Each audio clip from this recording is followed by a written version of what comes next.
All right, well, welcome everybody. My name is Robert Cowan, and welcome to a Visitation Valley Community Unity Town Hall. The discussion tonight will regard disaster preparedness, which we all agree, given our current environment, disasters are foreseeable, even if you don't know what the disaster might be. And the need to prepare is obvious, given the scarce resources of our city, especially at a time like that. Visitation Valley Community Unity is a group of community stakeholders and leaders who have come together to break down the walls and the barriers that exist between the various people groups in Visitation Valley. Our goal and our role is to help people gain a voice, to organize, to find solutions and bring them to the decision makers wherever they might be, so that we might have a better community. Visitation Valley might progress. So today I am pleased to introduce Gina Tobar, who is leading this effort to help us prepare for a disaster. So Gina, we are in your hands. Nope, can't hear you. Whatever you did before, do that.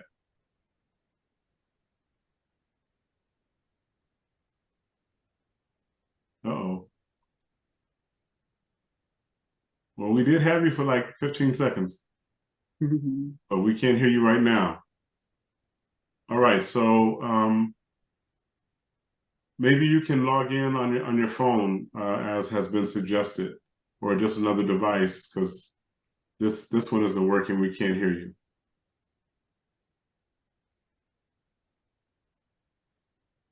Nope. I'm sure you're saying something very important, but I can't hear a word of it.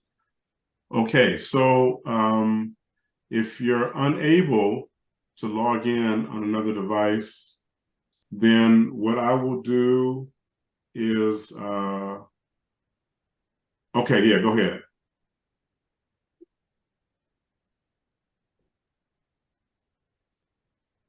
And it would be best if we do hear from Ms. Tobar, because she is the one, as I said, leading this effort, and she has brought our two panelists together. Is it? There you go. Okay, I'm going to admit you right now. Okay, let's see. Okay, you should unmute yourself. Make sure you mute the video screen. Mute the video and keep the other one open. Unmute the phone, yeah.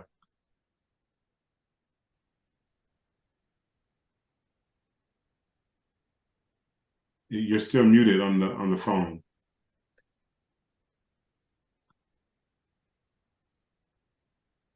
Yeah, you're still muted on the phone. All right. Oh, maybe you hit the button twice. All right. Well, it's going to be okay. Relax. Can you unmute her?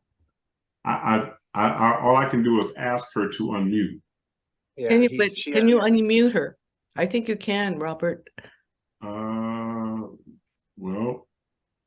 I don't see that button.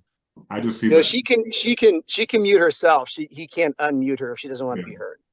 I can't unmute her. Okay. Would you like me to paraphrase a little bit what Gina and I talked about? Well, yeah, you're going to speak in a minute, but Stuart's going to Russell, be first. Can you give the intro, because you know what Gina would probably say? Exactly. Well. Okay, wait. Oh yes. I think it's working. Go. Yeah. Go for finally. it. Okay. Go. Oh my Lord! I'm so sorry. Okay, this is all new to me. So I see a need for us to prepare in the community, and that's why I wanted to initiate this. And I was CERT trained in a different county where I lived in the East Bay, and so now I'm getting NERT trained, and I met a couple of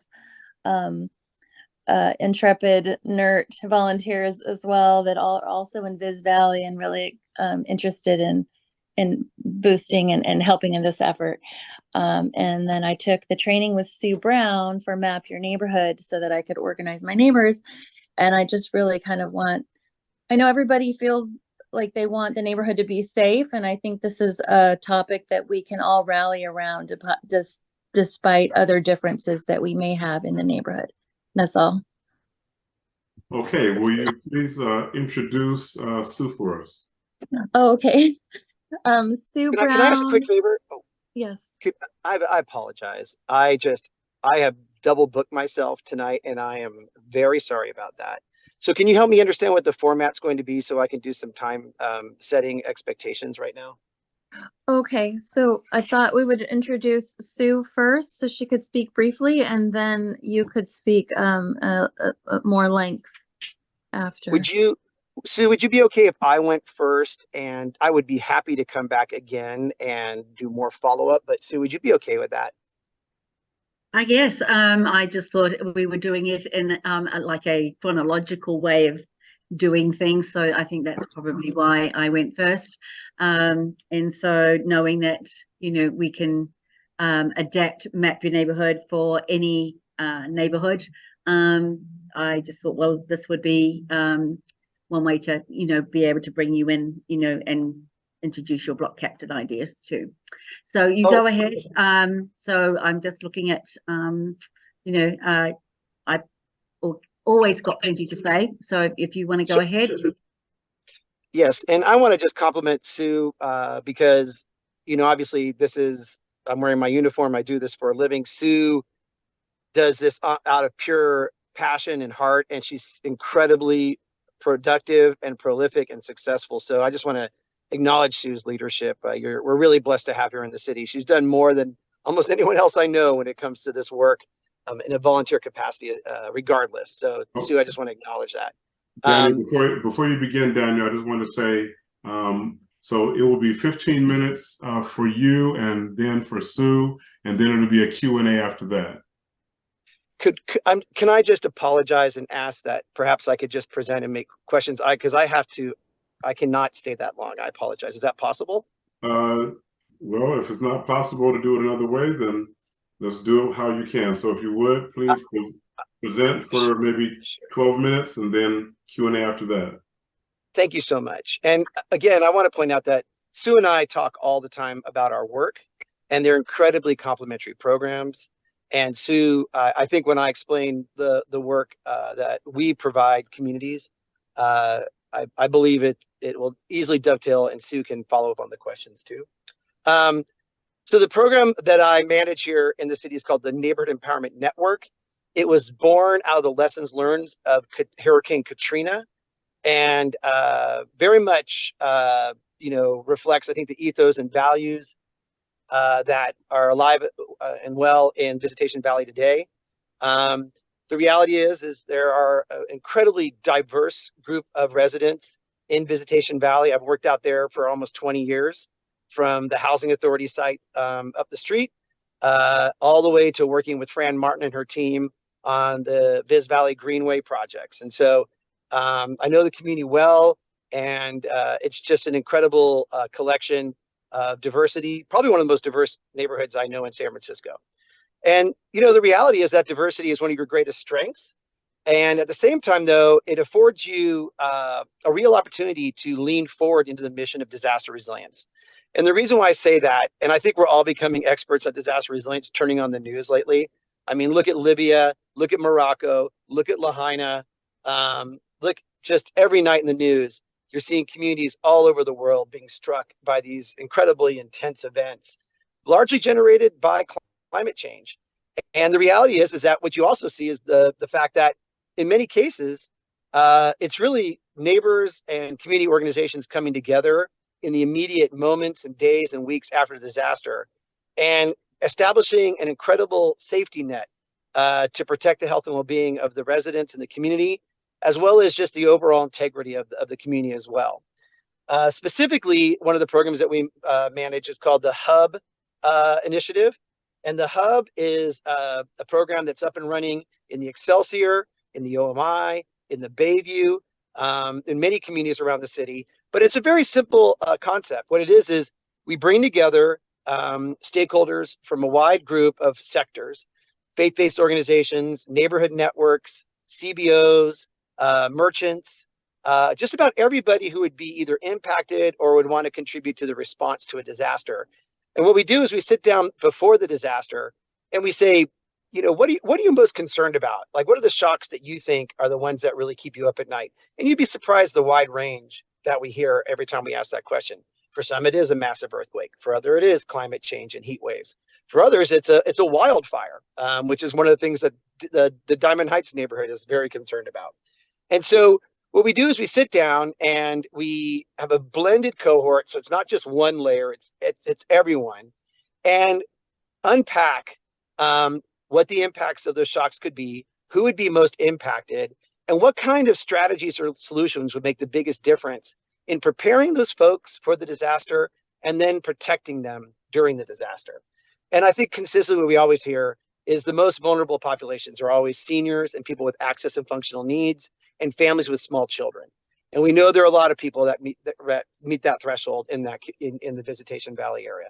Also, I want to point that people whose English is not their primary language, it's their second language, are also incredibly vulnerable in those moments, just because communication and information sharing is critical.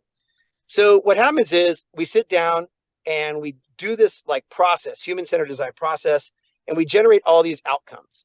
And then what happens is we organize them into goals and objectives. And the objectives are really set at the individual, organizational, and community level. And we focus again on preparedness and response and recovery. With that, we then step back and we say, okay, which of these investments are the most realistic? Which ones can we do the most efficiently and quickly? And so what happens is ultimately the cohort really becomes like sort of like the response network, right? All the way up from the block to the very top, right? Then the next layer down is at the organizational level. Could be the civic networks like a neighborhood association or a neighborhood watch, or it could be CBOs. And so like some of the CBOs that are very active in the community and have another network that I know is active out there. And what happens is that we sit down with them and we begin to look at what their role would be in a disaster. And especially CBOs and faith-based organizations, we realize they often are called upon to step up and do the most to help people. So what we do is we focus on their ability, first and foremost, to protect the health and well-being of their staff and their clients, and then often their immediate neighbors. And then we go even further and start talking about who else might present and show that they may need help as well. And so, because the reality is like for faith-based organizations, often they get called upon to step up and help the community. And often they're not ready for that responsibility.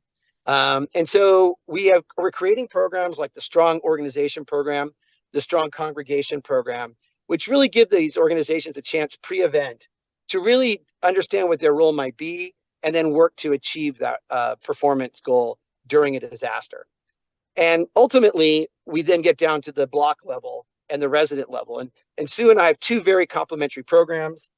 We call ours the Strong Block Program. In our model, we advocate that people host block parties and come together in the form of a positive civic environment. This program is called Neighbor Fest. And the reality is that at the block party, we give the hosts a special playbook that they can use. And the playbook gives the host committee guidance on how to organize their event, but actually learn a little bit about the incident command system and how to write plans. Then we give them tools and supplies to go out and actually invite their neighbors and bring them together. They learn how to assemble a team. They learn how to asset map their neighborhood for resources for their block party. They learn how to invite their neighbors in a culturally competent way.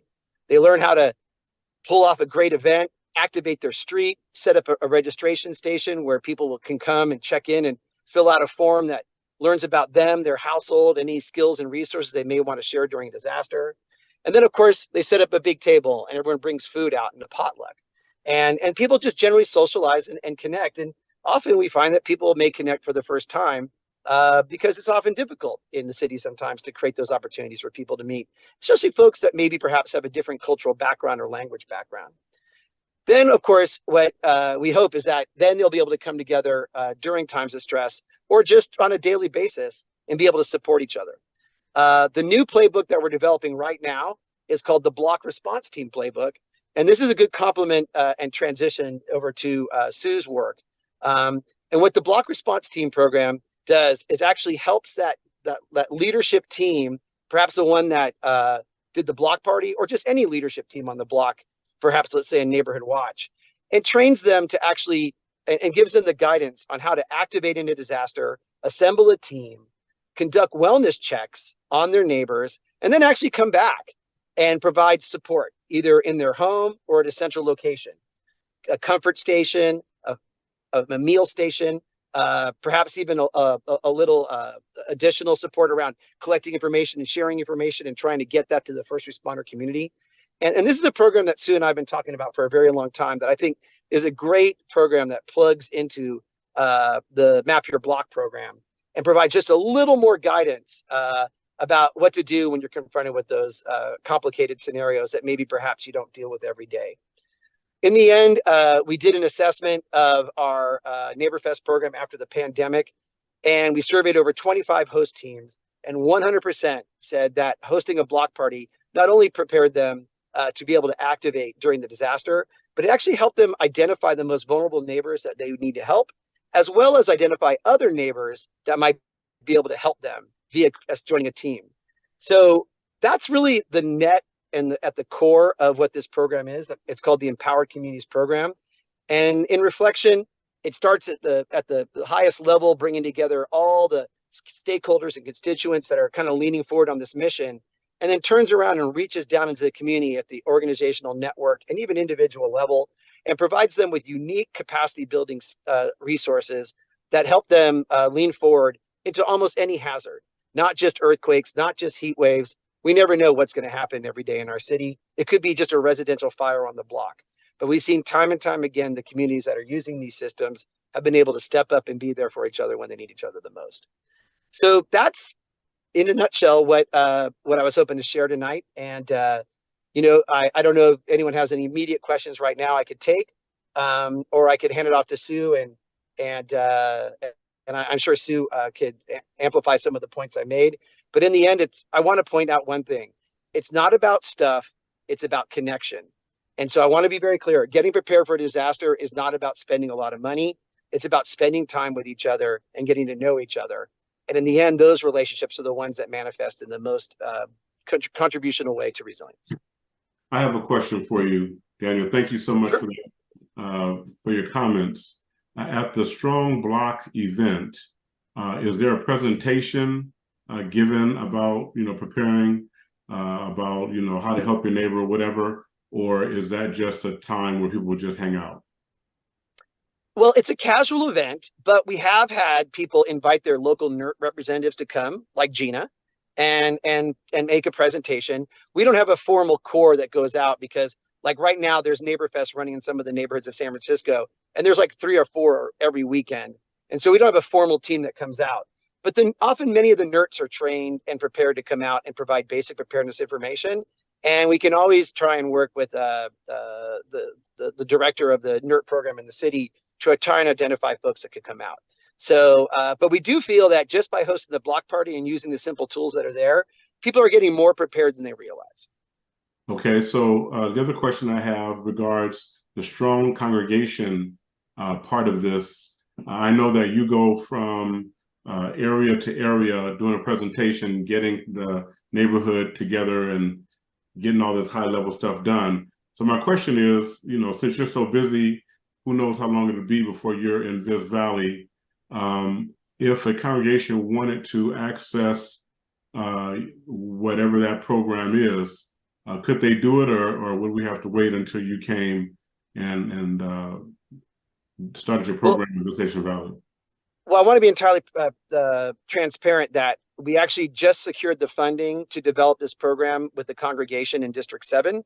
And so the bottom line is that we're building a toolkit that we want to make available to all the congregations that's going to be simple and easy to use. These are not complicated steps to take. They're just smart steps. And so that toolkit will probably be ready at the end of next year. And that's our goal, is to not make it so that someone has to come and tell you what to do, but build tools and resources that people can take just like they would do assembling an IKEA dresser in a way. And do they follow the steps? It's really about common sense. And that's what I'm saying, is it's really about convening and connecting and listening and sharing and planning and doing. And congregations do that all the time around different missions. This one's just about working on disaster resilience. Okay, so you said at the end of 2025 or 2024? That's our goal, to have that toolkit ready.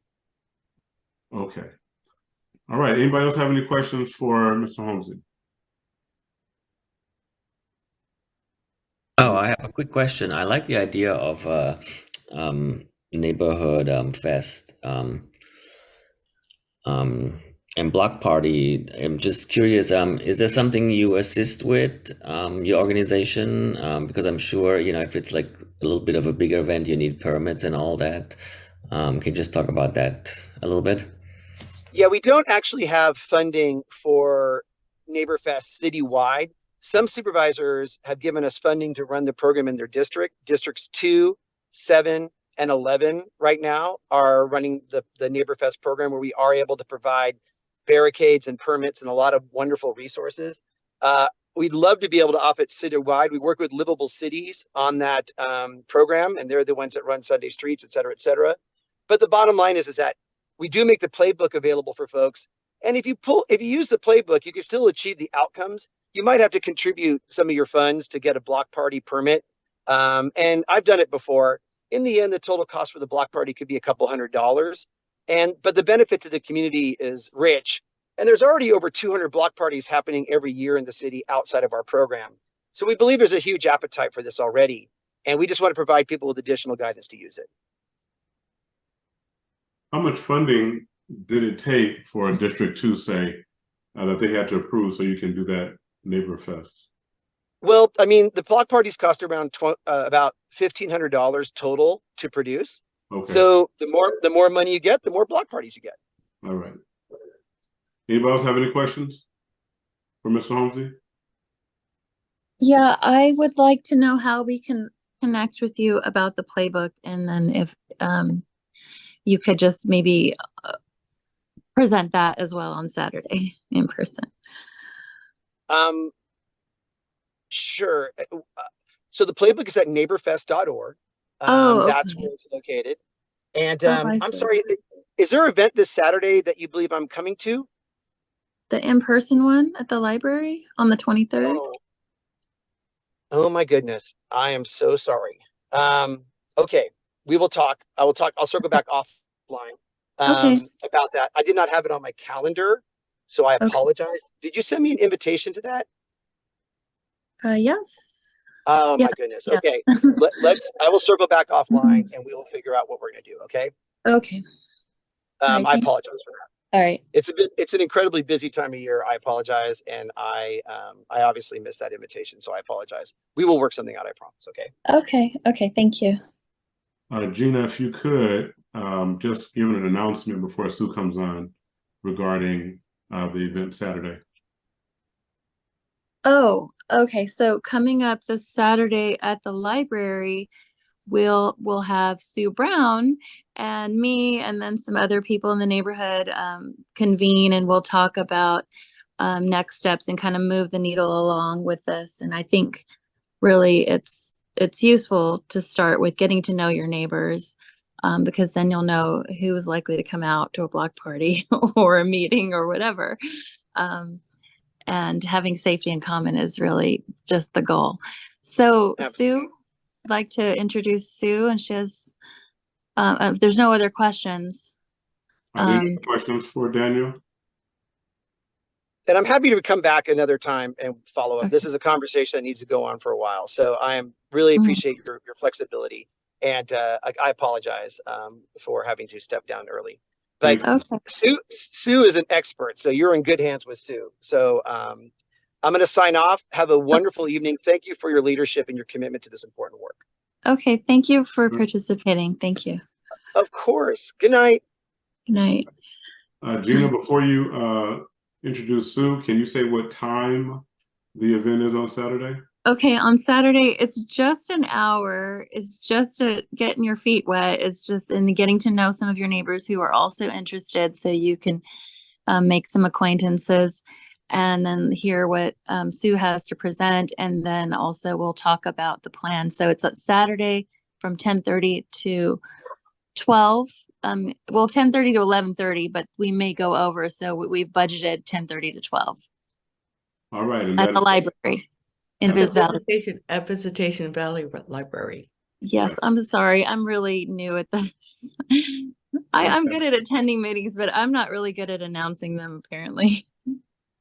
All right, so go ahead and announce Sue. Okay, so Sue Brown is our citywide expert on Map Your Neighborhood, which is a program where you essentially you're coached through how to communicate with your neighbors and set up an emergency plan on like just your street. So that's all I can really say, right, Sue? Sue has the rest of it. Well, thank you everybody for inviting me to do this. I'm excited. This will be probably my third time coming to Visitation Valley. I've been coming to the Fountain Institute on a Friday, and I am going to do another one on September 29th at 1 o'clock. And I appreciate the fact that there are people who are working, but we wanted to kind of get a gauge of people tonight as to how many people would be interested. And then maybe I can come back to your library or something, but it's a 90-minute class. And Gina's right. I have been doing it all over the city, and actually I clocked up 693 this week. So that's how many people have done it since the beginning of COVID. So I'm just excited to see people actually stepping up to do something like this, because I'm kind of screaming at the TV when I hear that there is 1,000 people unaccounted for in Maui. How did that happen? And in the Humboldt County earthquake, where a couple died, an elderly couple died, because no one went and checked on them in the first 60 minutes. So Map Your Neighborhood is about neighbors to be able to instantly not only help their family, but to get out and make sure everybody's accounted for in their 15 to 25 households. So I know that Daniel's trying to take it to the next level after you've got everybody accounted for, is being able to sustain the recovery after that. But Map Your Neighborhood is for those first crucial 60 minutes after any actual disaster. And it doesn't have to be huge. We had a water main break. Actually, it was very funny. It was after the 4th time of trying to get my 15 people together, and we're just finishing up, and we hear all this shouting out on the street, and we go out and Niagara Falls is coming down our street. And what do? Well, we knew exactly what to do, so that was really cool. And now people are sort of talking to each other. You know, it could be police activity. You know, there was the fire station outside, you know, fire brigade outside my house, and the elderly gentleman next door, and was able to go in and help them get things organized for him. So Map Your Neighborhood, when people are interested to do something for their particular street, as I said, 15 to 25 households, because if you times that out by an average of 4 people per household, that's quite a lot of people to organize. So that's the amount that we want people to be thinking of. So it's not too huge. And as I said, it's taken me 4 goes, actually 5 now, because I did one in Spanish, to actually do the class. And we have it in subtitles in Chinese, Korean, Russian, and Spanish. So we do have booklets in Spanish now, and we're looking for translators for the others. But at least they can get the information, and there's quite a lot of illustrations in the booklet that comes with the class. So it's all free. My time is free, and I can turn up to your back garden and do it with your neighbors if you want to do it that way. I can do it on Zoom. That's another way too. And so just looking at all the different ways that we can get this information out. I have done it for one. So if you have one other neighbor that wants to do it with you, I will do it for them, because they're going to talk, and they will not only talk to maybe another neighbor, but they may talk to their families. And so it's just a matter of getting the word out. I try to do it in 3 stages. One is the person who's going to initiate or be the facilitator. As Gina said, I'll provide you with a spiel, an invitation. We set up during maybe, so that's Map Your Neighborhood 1. Map Your Neighborhood 2 is once they've done that Map Your Neighborhood 1, they might need help getting a flyer ready, maybe wanting to print this out and deliver them and knock on doors, whatever way they want to engage their neighbor. And also to have an idea of the layout. Now, some of the layouts are that they are in a high rise and they've got floors that will become their neighborhood. It could be that they are in single family houses, and it could be like some places you can walk all the way around their property. And so being able to map out what you're going to perceive as your neighborhood and have that ready. So that's your Map Your Neighborhood 2. And then your Map Your Neighborhood 3 is actually getting your neighbors to do the class, because you'll be sharing things like, do you have pets? Do you, does somebody have the key or a way to get in to feed that pet if you can't make it back to your home? And then there's, you know, other things like elderly and disabled and kids. What else needs to be accounted for in those first 60 minutes? So then when I do that class, it can also be done on Zoom. I can also do it in person. And this week coming, I'm going to be going to Treasure Island, and they're going to do 3 of the Map Your Neighborhood 3s in one facility and have just a table for each street. And then when we stop the video to get the information, then they will speak. But in the meantime, you start looking, as a facilitator, you start looking at your neighborhood a little bit closer. 1, for the gas shutoffs, 2, for somewhere to meet as a gathering spot. That is not the staging area that NERT is about. This is on your street and somewhere close, and also a care center. So you'll come up with all of those things at the end of your Map Your Neighborhood 3. And then you can do that class as many times as you want. I did set up during the COVID, when nobody wanted to get together, Google Sheets with all that information on, where people can go in and you get invited to go in and put your own information in. So there's not one person trying to collect all that data. So trying to see if there's anything else that I might have missed. I think that's it, other than doing the class.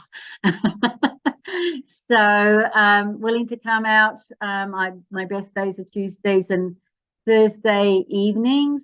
I can do it most days during the day. I'm a retired school teacher, and Saturdays are another time. I've done 1 in the morning and 1 in the afternoon if I need to. So, and then we offer neighborhood 2 as 1s, 2s at the NERT office as well. So it won't be in October because they have the citywide drill. So if any of you want to be a volunteer to come and be a victim, that would be lovely. And being a NERT myself, I know that I need to do these 9 steps before I can deploy. And so that's when, you know, we go to get more help, or to say that all's well on our street.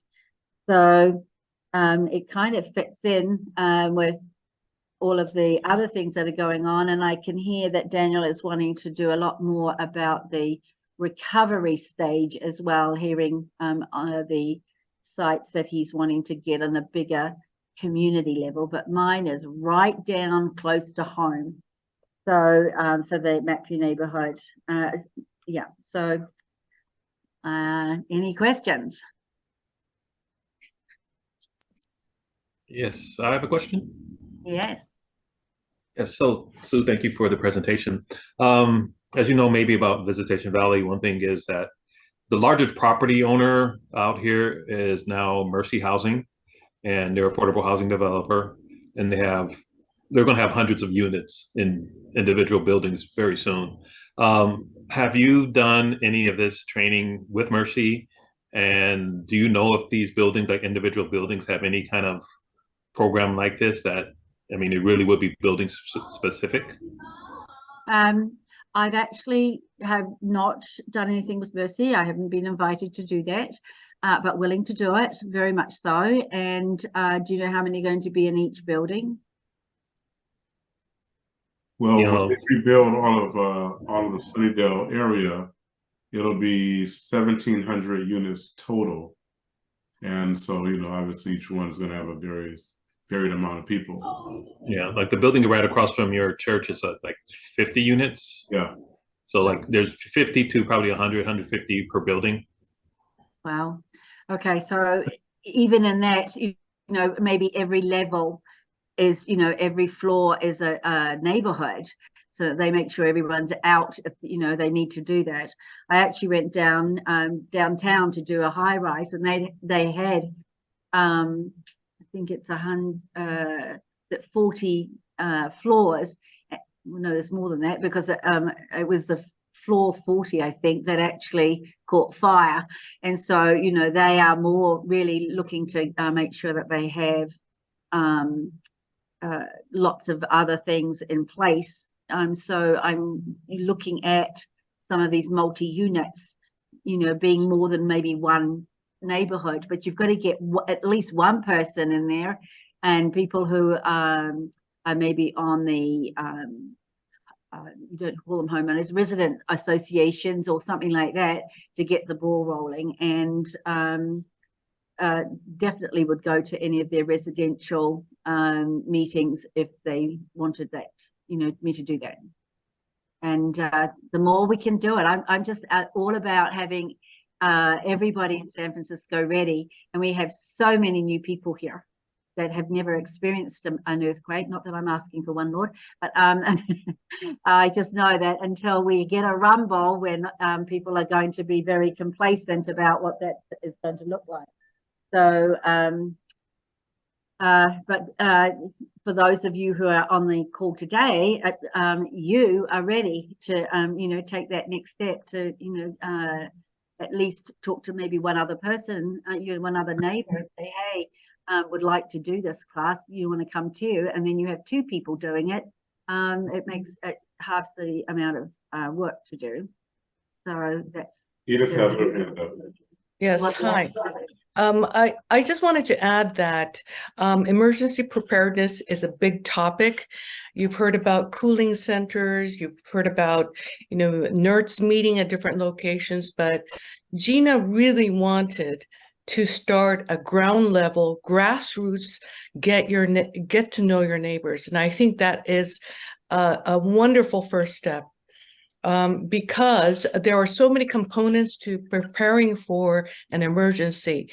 She felt getting to know your neighbor, especially like just what Sue was saying, who has pets, who has an elderly person living nearby, who is disabled, getting that grassroots information about even a handful of neighbors is going to save their lives. So I think, you know, taking this first step, the few people who are on this call, you know, if they can meet on Saturday, it's about connecting with people you know. And even if you're the only person who lives on your, I mean, who's on your block attending this meeting, you can get things rolling. I think that's the intent. I mean, there are other follow-up meetings that would be helpful, but this is also an opportunity to get to know the people in Visitation Valley, because as you know, Pastor Cowan mentioned, focusing on Visitation Valley is what VVCU does. This is all about Visitation Valley. And I think, you know, getting your input as well is going to be meaningful. So I just wanted to add that comment, Harry. Thank you. That might want to think about, and that is, if Daniel is unable to come on Saturday and you would all like to do a Map Your Neighborhood one just to see what it's all about, I could flip into doing a Map Your Neighborhood one. It is at 90 minutes though, so is the library open longer than 12:30 if people want to chat afterwards, Gina? I will check with them and see if I can extend our reservation. I don't believe there's anything immediately after us, so yeah, I could block it off and we'll see how it goes. Well, I'll leave that up to you if you would like me to do a Map Your Neighborhood one on Saturday. For all of you who are here, that I would love it to see this many people start the initiation on their streets. And another purpose, excuse me. Another purpose for this meeting is that I want to initiate just a neighborhood dialogue so that people who are interested, just as you all are, that we can band together and talk about our concerns and what we would like to see our neighborhood do to respond to a disaster and to helping our elderly or our handicapped, and how are we going to handle pets in a crazy situation when 911's not available, and cooling centers and etc. And we may need to move forward and band together as a group and seek funding for some of it, but we'll just see. So hopefully we hold your attention and we can all work together on this. I think that's part of it, Gina, you touched on it, and that is that people all think that because we can call 911 most days and they will be here within 3 to 5 minutes, that we are so short-staffed, police and fire, so short-staffed that we are going to be on our own, especially those who are in single-family homes. They're not coming to you. They will go to some of the bigger ones that we've been hearing about, but they won't be coming to single-family residences. We'll be last on the totem pole. They do the most amount of good for the most amount of people. And so this is really why I do this, is because we won't get the help. Sue, I think we have a question from Todd Irving. Oh, sure. Todd? Hi. I don't know if I was accidentally invited to this group, but it's just like, it's been so enriching. Thank you so much. I'm actually in Oregon right now, but I wanted to see if the Map Your Neighborhood 1, 2, and 3 would be streamed. Yeah, I can do it on Zoom. You set it up. You set up what day and time with me. I can put my email in the chat, and then you just set up a day and time. I'll set up an Eventbrite for you and a Zoom, and I will go at it. So it's very easy to do it online. So I can do it anywhere. In fact, I've done some from all the way from Ukiah down to Arizona. Oh, awesome. Well, I actually live in California. I'm attached to ROL in a very intimate way, but I just wanted to know if I was traveling, like the event at the library on the 29th, if that was streamed, just so I could tap in just like this evening. Well, the event is not on the 29th at the library. It's no, the one on the 23rd. 29th is at the Felton Institute, which is at 1099 Sunnydale. Right. Okay, I'm sorry, I got the dates mixed. Okay. The library event is on the 23rd, and yeah, that's at the library on Leland. Okay. And I haven't set up a method for streaming. I'm really not technologically savvy for that at the moment. But I think Sue can connect with you offline and you can work something, right? Yeah, definitely. So I just put my email in the chat. So anybody else that would like me to come to them, I am willing to do that too. So if you have a church group that want to do it, I've done it in schools, senior centers. I've done it in various different places. So I bring my TV monitor and set up wherever I can. And as I said, we did it in the back garden on one of the hottest days in San Francisco. I must remember a hat. I had no idea that I would need a hat when the fog normally comes in. It got to the next hill and it didn't come over to where we were. So but you can do it anywhere. So this is what's the beauty of it. So, and I just love making sure that people, you know, are just ready. I'm just excited that there's so many people out there that want to do this. So to recap the Map Your Neighborhood, Sue, it's just really facilitating getting to know everybody, your immediate neighbors, and so that you and your immediate neighbors can make a plan and understand who's where and who has special needs, who has tools, who has the tools to shut off the gas, and you know, so that you can share duties and take care of the people on your street. Is that right? Absolutely. So Okay. it's just that for that first hour, because obviously if there are aftershocks, you're going to have to start over again, and it's just in your little area. And if everything's fine, then those who are nerds, we have to clear off and go to our staging area. And it may not be for our community. We might have to go off to another area of the city to go and help there. But it is those first 9 steps. And once you know that your neighbors know, then you can more confidently know that you have accounted for everybody. And, you know, neighbors know that somebody's on, you know, vacation somewhere and they're not going to be home and they're not going to have a sign in their window, then you know that not to go in and make sure that they haven't had a heart attack or something like that. So, yeah. All right. Does Great. anybody have any questions for Sue Brown? I just want to say before everybody signs off or before we wrap it up, Gina, to make sure you put your email, since you're gonna be the kind of the point person, put that in the chat. So folks who want to stay in the loop on this, make sure you get Gina's contact information. And then just let me know if you want me to do the Map Your Neighborhood one on Saturday, and then I will come prepared with all the booklets and things. What time is the event on the 29th? 1 o'clock. Any other questions for Sue Brown? Any questions for anybody?